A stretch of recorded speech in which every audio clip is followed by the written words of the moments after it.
Following a weekend of street protests and widespread anger over the accidental shooting down of a Ukrainian passenger plane, Iran says it has arrested a number of people for their role in the incident. All 176 passengers and crew members on board the airliner were killed when the aircraft was shot down as it left Tehran last Wednesday. Well, President Hassan Rouhani has given a televised speech saying those responsible will be punished for what he called an unforgivable error. He announced a special court would thoroughly investigate the incident.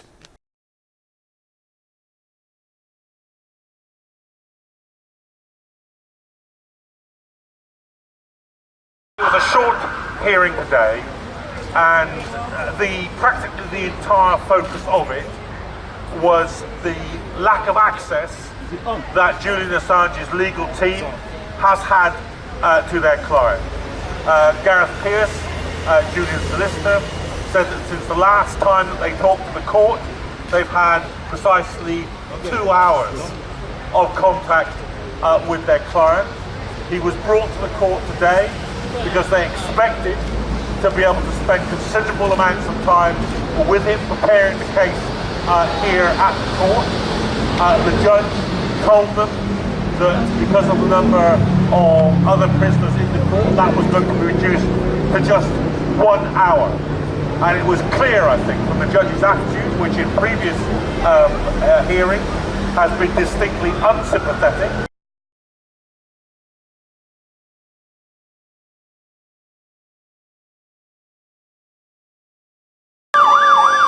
Haitian President Jovenel Moïse will be facing some tough questions in the next few days.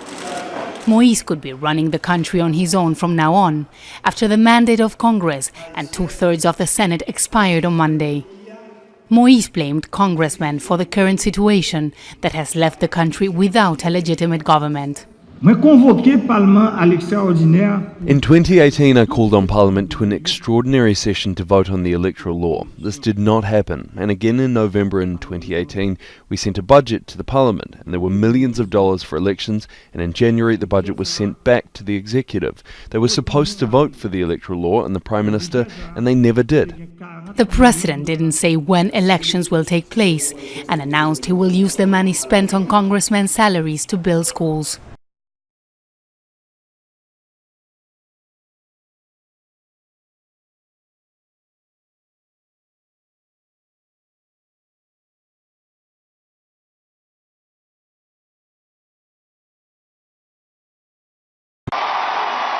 When he resigned in 2013, Benedict promised he would remain hidden from the world.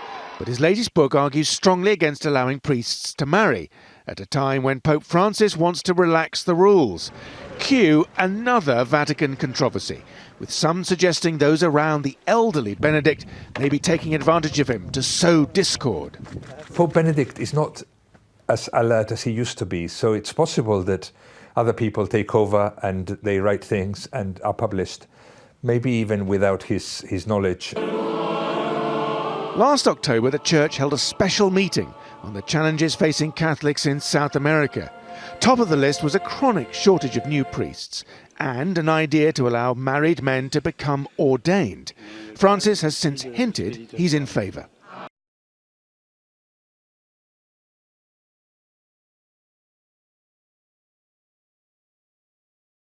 Abu Dhabi's Crown Prince, Mohammed bin Zayed Al Nahyan, is the latest to join a panel aiming to build Indonesia's new capital.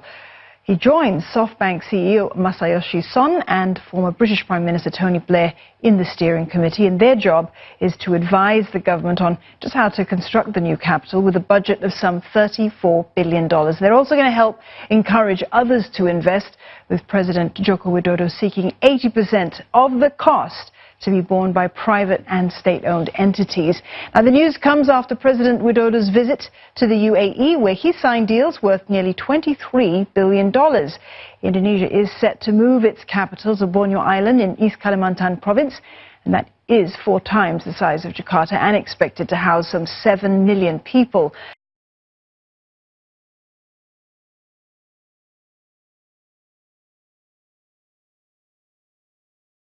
The Locust invasion started in Ethiopia and Somalia, and people say they've not seen anything like it.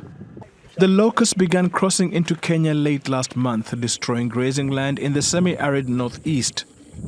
They have now spread to the south, and many farmers say their crops are at risk. The government has taken desperate measures to tackle the crisis. They have deployed police to shoot in the air and spray tear gas at the critters.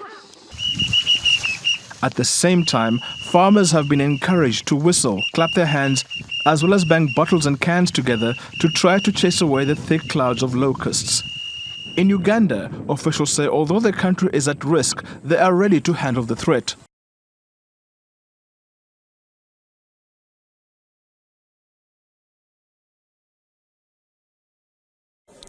Multiple avalanches have hit Pakistan-occupied Kashmir, leading to the death of close to 78 people. Government officials have claimed that the region in and around the Neelam Valley has experienced intense snowfall over the past 24 hours. Locals say that many more are in fact stranded under the snow. Rescue efforts are currently underway. Jammu and Kashmir was also hit by multiple avalanches over the last few days, and we are being told that 4 Indian Army soldiers have also lost their lives. After intense snowfall, avalanches were reported in Gurez, Machil and Rampur sectors of northern Kashmir. Many soldiers at forward positions are missing, while a number of them have been rescued alive.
You know, if we here in the United States were to go to war with Iran, the vast majority of Americans would not even be able to tell you where the hell Iran is.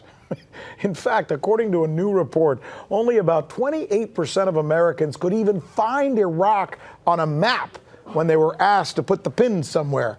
Some of them picked Latin America. A new survey by the research firm Morning Consult and news site Politico finds that, quote, fewer than 3 in 10 registered voters can identify the Islamic Republic on an unlabeled map. The poll was conducted January 4th and 5th after the U.S. killed Iranian General Qasem Soleimani and just days before Iran bombed a U.S. air base in Iraq. 28% of the 1,995 registered voters surveyed in the poll were able to accurately locate Iran on an unlabeled map of the Middle East region. Only 23% could identify Iran on a larger, also unlabeled map.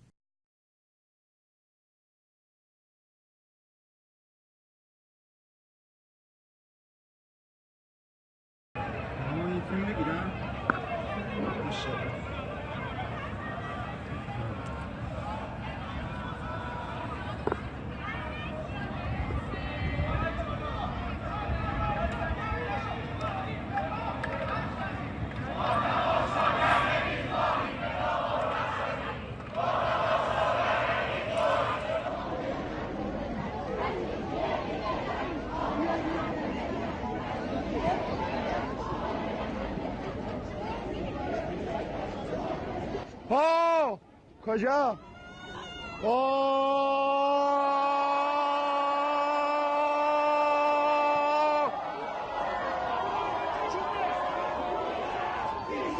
بیشرف بیشرف بیشرف